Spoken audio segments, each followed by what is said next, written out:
What is going on, ladies and gentlemen? It is Jay Spence the King with John Fina, the one and only, the man, the myth, the legend himself, John Fina, joining me tonight for Hump Day Hotline on the Overreaction Sports Network, powered by Believe. What's going on, big guy? Hey, man, I'm trying to stay loose and relaxed, just like you. Some days it goes okay, and some days I get a little tight about our Buffalo Bills. I don't think I've ever been around you a day where you weren't loose, though. I just want to throw that out there. That's nice. I like to think of myself as laid back, but it ain't true all the time, buddy. Yeah. Well, there are moments to be laid back, and there's moments to turn it up. And I think now anybody whose team is still active right now is the time to turn it up. It's playoffs. We're finally here. The Buffalo Bills heading into the playoffs. We got the Broncos this weekend. Before we talk about the matchup and everything, I do want your perspective as a former player. Like this time of year, after a long season like this, good team. So you make the playoffs. You know your top seed 1, 2, 3. What is your mindset at this point of the season? Because I know your body and your mind are two different things. What is the team feeling like right now going into this game? Well, your body and your mind are connected, and you can fool one or the other at any time. So whether you came into the playoffs ass backward and breached, or whether you strolled in swinging your arms like a 1 or 2 seed, everybody has that feeling like the season is fresh, the season is new, I'm invigorated. And you're thinking a little bit less about those aches and pains, and you got new life in your veins, right? You're pumping ice water through your veins, and you're just getting super excited. And it doesn't matter. Like I said, if you back your way in or you're strolling in high on the horse, you just that feeling, it just reinvigorates your mind and your body. I'm excited about it because, like, I think so you're talking about reinvigorating your mind and your body, but this season, it seems like, we took our big hits, we took our big blows early in the year. And for the first time in a while, it seems like health-wise, we're probably going into the playoffs healthier than we've been since I can remember. And again, like you said, you're tricking your mind and your body at this point. The guys that are beat up, they're actually even playing better than you kind of expected. What do you think about the state of the team as far as that heading into this game? Because I think this Denver game is actually going to be a little bit tighter than a lot of people probably expect. And we'll get into that next. Like, we'll jump right into it. But just now, like, overall health-wise of the team, I think for me, I'm feeling confident as far as that's concerned. We'll get into the X's and O's, but that's good. I agree. It's a war of attrition. It's a long war. The season is 17 games now. And I think that the thing that bodes best for us is on defense between the hash marks. And what I mean by that is Phillips, Oliver, Williams, Bernard, Milano, Rapp, Hamlin, and Bishop. Straight down the middle of the defense. On the periphery, we've played solid between the corners, the defensive ends, Taron Johnson. So, to me, that health has to really show up. That playmaking ability, that game-changing play has to come from wherever it comes from. But the base of that, the tree trunk of that defense right now feels pretty healthy. And that's huge. Going into the playoffs previously for the Bills, we've had injury issues. The Cincinnati game, we were mired by injuries on defense. And, that one was a heartbreaker. Last year, the same. We had defensive injuries, and it limits what you can do with the personnel that you have available as far as game plan and philosophy. So I'm hugely optimistic. Yeah, I'm with you. Like, I think like we talked about the health, and then the mindset of the team going into the game like that, when you know that you're healthy and you know that you've been rolling, and you know that, like, some of the things that I feel like in years past, the things that would hold us back, you kind of knew what our glaring issues were going into the playoffs. And I feel like we still do now, but I think it's a little bit different. Like, I really only have one main concern for these playoffs, and let's jump right into it now. Then we kind of been flirting, talking about the Broncos here, so let's get right into it. Joe had the graphic ready for us, and he jumped it up, talked about James Cook, RB1. There's so much to be said right now about his performance for the season. He tied OJ Simpson with 16 touchdowns on the year, and he is eligible for an extension. And we saw his brother tweet out earlier in the year, pay the man. And look, I think James Cook deserves to be paid, but I think the bigger deal before we talk about this extension is that I think James Cook is probably the key to winning this game this weekend. But my biggest concern is, so I'll kind of throw both at you. So is James Cook that key for you? And then for me, my big concern is the question is the defense ready for a run? Like I know give James Cook the ball, but is the defense ready for a run now that you're facing the top teams? Because those two games scared me, the Rams game and the Lions game. I know not every team has those type of those type of offenses, but they scared me. So look, I think you have reason to be leery, right? If you don't, then you don't prepare properly. So it's a healthy amount of, I don't want to say fear, but concern, respect. And if you don't bring that, then, you have a tendency to take a quarter to get going, right? You have to believe that the opponent across from you, whether you step into the boxing ring or you step up as a one technique against an offensive line, that you can vanquish your opponent. And if you don't start with a measurable amount of respect for who you're going to face, then you're gonna slow your start. I think they're ready. I do, and we don't. I in particular don't love the style of defense that we play, but it has been effective. A lot of people say, well, turnovers are luck. I don't believe that. I believe you create turnovers by circumstance, you create turnovers by technique, and we've been quite good at it this year. So I don't, while I don't love the style of play, it's been effective. And as far as it goes to RB1, I'm thrilled. Now, I don't think we're the Giants, and I don't think that we are the Ravens, where we have RB1 and everything else is an afterthought or maybe just a role player. The thing that part of what makes James Cook great is Ty Johnson and Ray Davis. And that's okay. I don't think you have to be Saquon Barkley to be RB1, but I think you're effective. You're more effective when you're more like Detroit and you have two guys who can capably carry the ball. And in our instance, we have three, and all three of them, are catching the ball quite well right now. And I love James Cook, and I was a fan. The only part of James Cook's game that I wasn't a fan of in the beginning was that they didn't make him RB1 and just say, let's go. Yeah. To me, I want rookies, those early round picks, to be, if they're capable, I was not, to get in the game and develop. And now we see the patience, the vision, his ability to cut, accelerate. I think he's a terrific football player. And in some regards, I feel the Bills got a steal. I mean, obviously that's probably around where he was going to be drafted, but there wasn't much film on him from college because he just didn't get the opportunities for the amount of time that he was there. So, I mean, the Bills really lucked out. And I think the return that we're getting is actually a little bit better than what they expected. I think he's outperforming what they expected out of him. That's a really good point, Spence. I also love the fact that to me, when that selection came, there's a pedigree in that family. Dalvin Cook. How can you not just love that guy? And in fact, I think it was last year, I was like, bring the brother, get them both on the field. And it's beyond the fact that, okay, they have the same parents, they have the same body type. Okay, one needs more development. It's that competitive nature between brothers when you're growing up.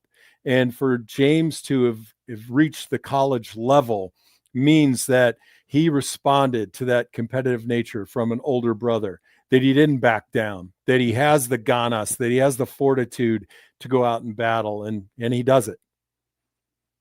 And then he made it to the pros, and now on the same thing, he's making a name for himself, and he's not in his brother's shadow anymore. Because you remember, in Buffalo, we got Dalvin Cook's little brother. It was, and now it's Jimmy Cook, it's Jimbo Cook. He has his own presence, his own name, and I just love that for him. Let's let's jump a little bit into the game from a different perspective.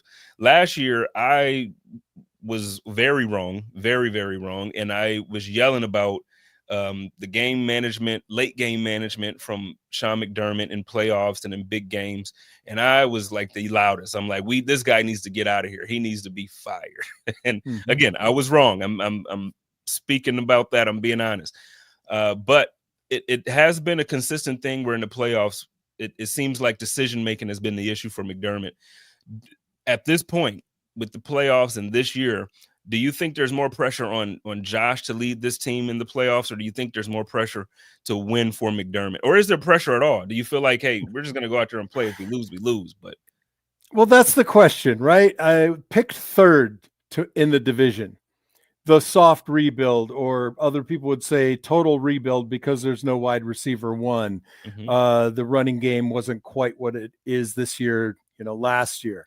So yeah, why expectations? We've already exceeded them. So now you're just going to lump, Super Bowl or bust on top of a group that was expected to be, 10th in the AFC.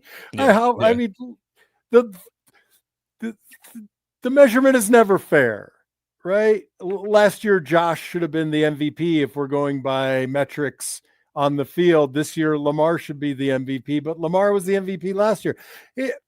Can we get some common ground here? Can we know what the rules and regulations are? No, we can't. I've been a fan of Sean McDermott since day one. I don't judge people by their worst moments. I understand that any decision and any loss, you can go back and find a coaching mistake, and you can lump all of them on the shoulders of Sean McDermott. I'll trade Sean all day long and twice on Sunday after a 17-year drought.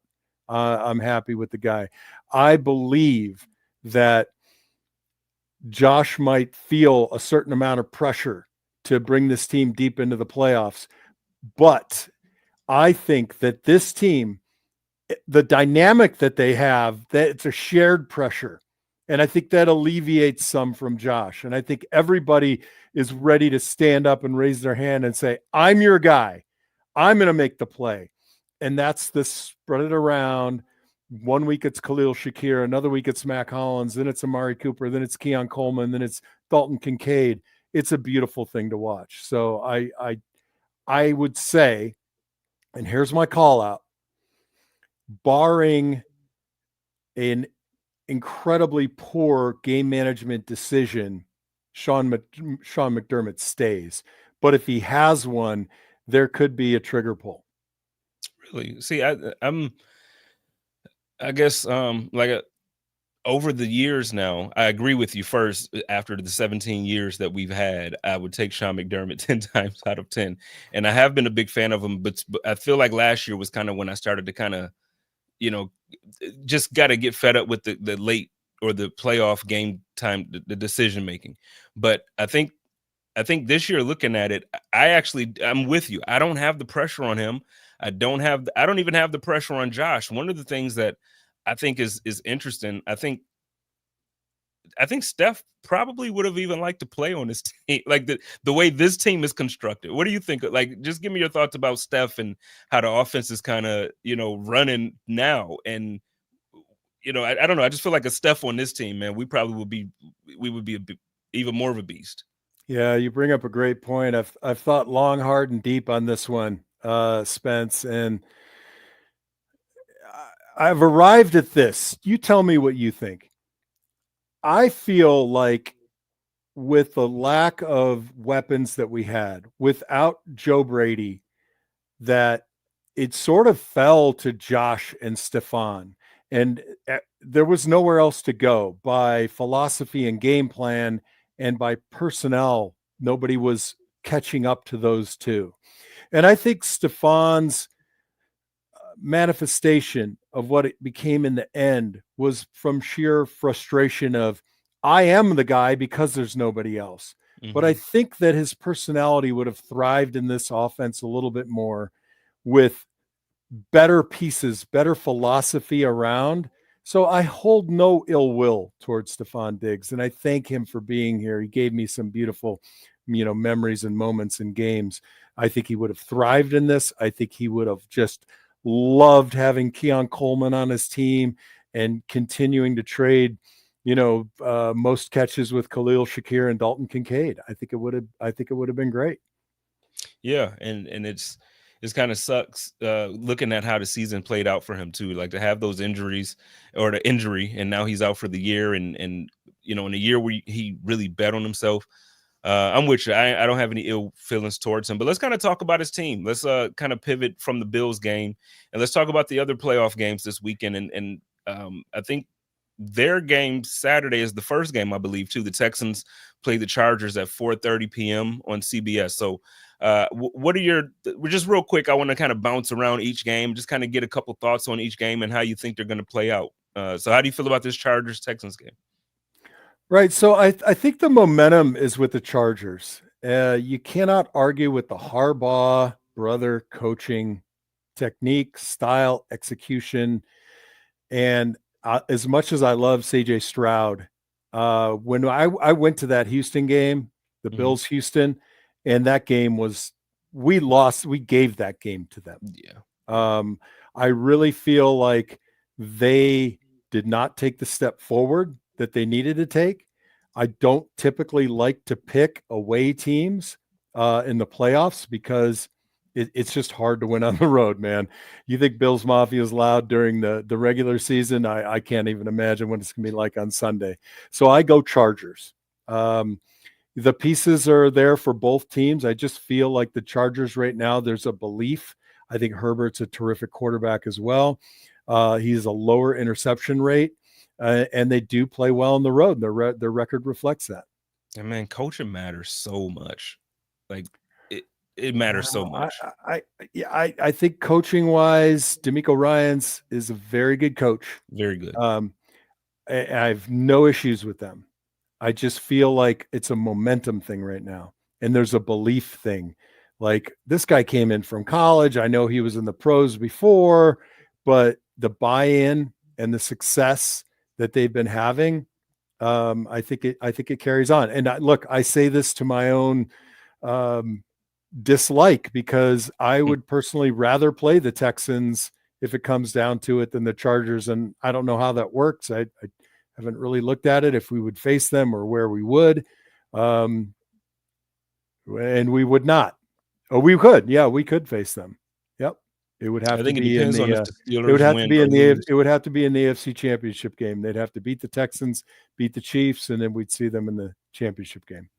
Yeah, and also just because in agreement with you, I think the Texans coaching staff is amazing, but I just think the difference it made all the difference in the world for the Chargers. This season compared to years past with Justin Herbert. You look at what Justin Herbert has been able to do with talented rosters every year, and it just didn't seem to it didn't feel like this when you were looking at a Chargers team. And this year, I'm with you, man. It feels different. It feels like they kind of figured out their identity, what they're going to be for the next few years. And I think the era is now, and I don't think it's their Super Bowl time, but I do think that, they're the team in that division that's going to give the Chiefs a run for their money for the next couple of years. So I think it's good. I'm with you. I think the Chargers are going to win that one. 8 p.m. This one I'm looking forward to on Prime Video. First of all, why is the NFL, can we stop with this forced pay-per-view stuff? Like, I understand, like, I get it, but look, my grandfather's 86. He can't stream. Like, it's very annoying, man. Like, there are still fans who only watch cable. I agree with you. If the product on Amazon and all the streaming services were as good as Fox, then I probably wouldn't mind, but I just find their production value to be below the standard. And I think Fox is the standard. I don't like it either. I'm only 55 and there are challenges like, wait, who has a subscription? Where's the damn code going? I got Mimi, Melissa, I got everybody. And it's like, I just want to be like when I was 10 years old and I turned on the TV and there was the damn game. I never thought about it from your grandfather's point of view, but it makes sense. And another thing I'll say is anytime a team, that's an extra cost to your grandfather. Anytime a team changes their logo or changes anything, you can argue Redskins, Commanders, but if I'm a blue collar working guy and I'm a Redskins fan and I've loved that team for 30 years and I got this gear and all of a sudden now they're the Commanders, you walk into the Bills store, Spence, and if you're like, I'm going to be a Bills fan, you fly to Buffalo and you walk into that store to gear up, you're dropping $2,000. Easy. Yeah, I don't love it. That's one of my biggest complaints about, and I know I don't want to change where we're going with this conversation, but it is really one of my biggest complaints about professional sporting events and or entertainment in general right now. I feel like the common fan is being priced out. I just think, Yeah. if you're not really making some good money on your job, or if you don't, or whatever the situation, if you don't have a good source of income, you're just really not able to participate in a lot of these events. And I just think it's unfair, man. You don't get the same opportunity for little kids really able to love their first experience at games like a lot of us were able to as kids. So, and it cuts both ways, John Robert. I agree with you, but at the same time, they're in business to make money. It's a capitalist society. I get it, and it is outpacing, people, and that's hard to tolerate. But maybe they can do like the Suns did, the Phoenix Suns, $2 hot dogs, man. That could lessen the burden. Something has to give. But all right, where are we going next, the prime time game, next? the 8 p.m. game, Steelers at Ravens. So possible MVP versus the surprise of the division for most of the season until they fell off a cliff at the end of the season. The Steelers lose, I believe it was the last 4 games of the season for them. How do you feel about this game? Yeah, I love Mike Tomlin. And, that's an embarrassment of riches to be a Steelers fan. They feel like they've been there so long. He gets them there every year by hook or by crook. But I just don't think they're going to have it in the tank against Baltimore. I would like to see it. If there's a team in the I would AFC love who I do not to see it. play, it's the Ravens. But but we'll see. We'll see. I just think that combination, between Lamar and Derrick Henry, it's just too much. I know Zay Flowers is questionable right now. I think he'll be ready to play. Looks like a bone bruise, something you can fight through. He's a terrific player. Yeah. Defensively, I feel like they're up and down, but when you have an offense like that and you can outpace people, then, the other team tends to do things that are risky or, put you in a bad position. But I got the Ravens. Yeah, I got the Ravens. I got them running away with that one, no pun intended. But I think Lamar and Derrick Henry are going to have a day. God, how great does Derrick Henry look going to Baltimore? It's like he remade his body. I mean, he looks good. My thing about good move by the Ravens, man. Like, I don't understand why, the Cowboys didn't do it. I don't understand why. And now, again, we have James Cook. We just got done talking about how this guy's probably going to get like a 4-year, $44 million deal, something around that number. He's going to get paid. But could you imagine if, like, when a guy like Derrick Henry comes available, if the Bills would pair a guy like Derrick Henry with Josh Allen? We didn't need it this year, obviously. We got the 2 seed, but I mean, just a thought like that. I don't know, man. Like, it just moving on. Sunday, 4:30. Sunday. Who we got? Just thoughts like that, man. I just couldn't imagine like what this team would look like if we had another dominating player like that next to Josh Allen. But 4:30, Green Bay. I personally think this is going to be the game of the weekend. Green Bay at Philadelphia. How are you feeling about this game? Oh, well, I mean, I land on Philadelphia. They've won 4 of the last 5. I don't think they've taken care of any really terrific opponents other than the Commanders. Very close game. Mm-hmm. The Pittsburgh win was, I don't know if it was convincing, but I love Jalen Hurts. I love his story. I love everything he's done. I was a huge Saquon Barkley fan when he was at Penn State, and I might be just a little bit attitudinal about this. I've just never loved Green Bay. I don't know if it's the uniforms or we're the Packers thing, or I love Aaron Rodgers as a result, but as a player, it just kind of, oh, there's just things that he's always aggravated. I've just been sour on them, and I don't feel like you can lose to, uh, the Seahawks, or I'm sorry, Detroit in a close one. I feel like they're on a skid. I think there's some doubt. Where do you stand?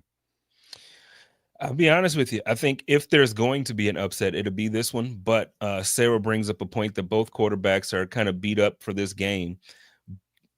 But I think the Eagles are the most complete team in the NFL. So I think if there's it has to be one of those things where Green Bay's run game really just takes over and dominates, and they keep the ball away. You got to keep the ball away from the offense of the Eagles because Yep. Saquon is running out of his mind. And Yep.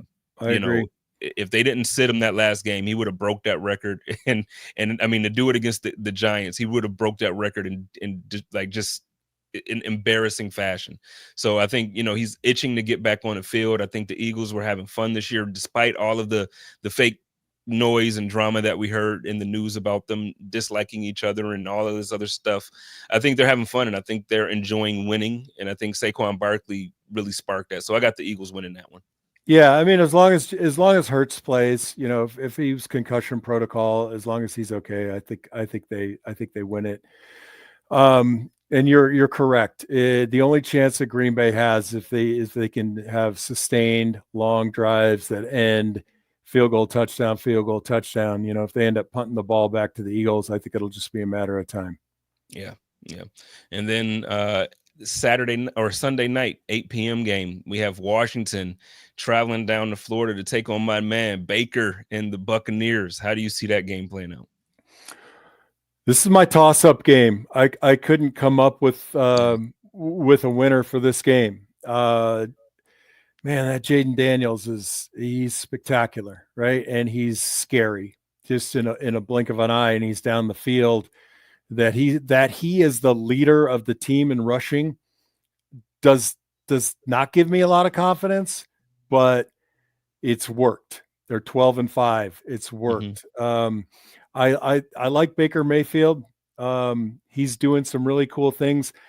I don't know much about Jaden Daniels' leadership style insofar as how do the players rally with him, but Baker Mayfield does seem to have that command. I mean, it's tough that the Commanders lost, or sorry, that Godwin is out. I think that hurts.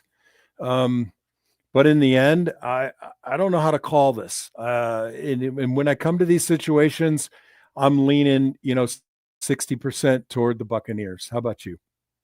I'm actually leaning a whole lot more on the Buccaneers. I got Baker leading this team to a big win in the playoffs. I think that he's matured quite a bit over the last couple of years, and I just think now the way he's playing it's inspiring, and that he has those guys.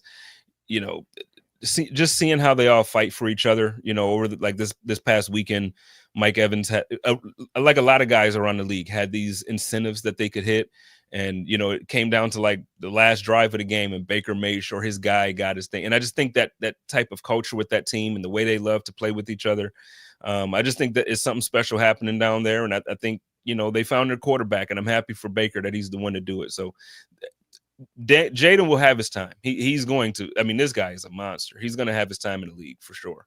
But I Yeah. think this year, what it's fun to make the dance. You'll be back. You'll be back. Well, and I agree with you. And if you look at the last 5 games of the Commanders, they've Hmm. had really just one convincing win against Tennessee, right? And you should win convincingly against Tennessee, but it's the NFL, so teams show up and they play above their ability. They struggled with Dallas and won. They struggled with Atlanta, that was getting better throughout the year, and Hmm. won. Right? They beat Philadelphia. They struggled with New Orleans and really shouldn't have, but they won. So there is a little bit of a feeling we can win a close one. We can battle through adversity and we can win. So, that does in a strange kind of way fall onto the Commander's side. But again, I think we're both Buccaneers camp. You a little bit more convinced than I am. Yeah, yeah, and I love that guy, Bucky Irvin. That running back is something down there in Tampa. Yeah. He it's a pleasant surprise when you get these guys and they don't even expect those guys to start, and because they had Rashad White down there, and they had, so just to see this guy kind of pick up the season the way he did, and really help that offense with the injuries that they've had, because losing their receivers, both of them at the time that they did, Baker and Bucky Irvin really kept that team together. Monday night, last game of the weekend, we have the Vikings and the Rams. I think this one's going to be a fun game as well. I think it's going to be a high scoring game. What are your thoughts on this one? If the Rams can spread the ball like they are apt to do, they win, right? The hallmark here will be, how do Sam Darnold and Jefferson respond after that just absolute beatdown? Now, one could argue you should have taken all the field goals and not gone for it.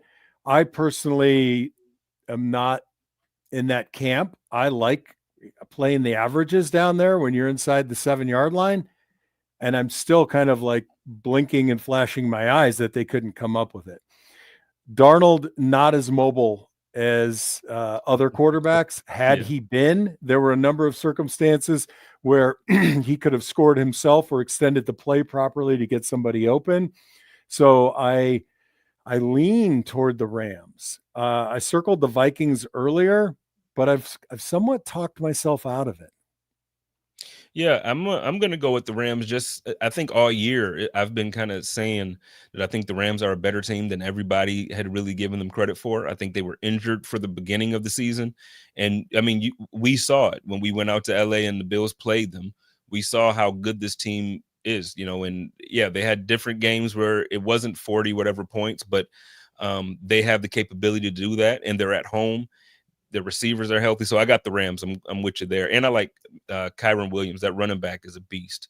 Yep, yep, and they're both coming off a good rush or a good run lately, right? So yeah, winning 4 of their last 5, both teams dropping the one at the end of the year. And initially, like I said, I guess I root for Sam Darnold for God knows what reason, but I still think that I think the Rams come up on top on this one. I feel like I root for all the quarterbacks out that draft class. It's kind of like, it's almost like a fraternity for those guys that I kind of want them to all have. Like we're the 5 guys, even though I know, one of the Joshes aren't really relevant anymore in that conversation. But yeah, I right. think, Walter had a good comment in here that the 2018 quarterback class is looking pretty good this year. We're used to Allen and Lamar being, but Baker is Mayfield. But I understood what you're trying to say.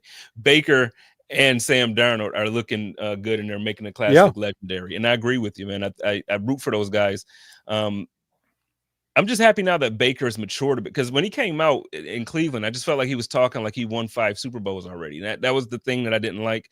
But now, man, he's doing it up. So let's get ready to get on out of here, man, and let's circle back to the Broncos Bills game, and let's do it how we normally do it here with Hump Day. We'll get your Josh Allen stat line and your prediction for the game.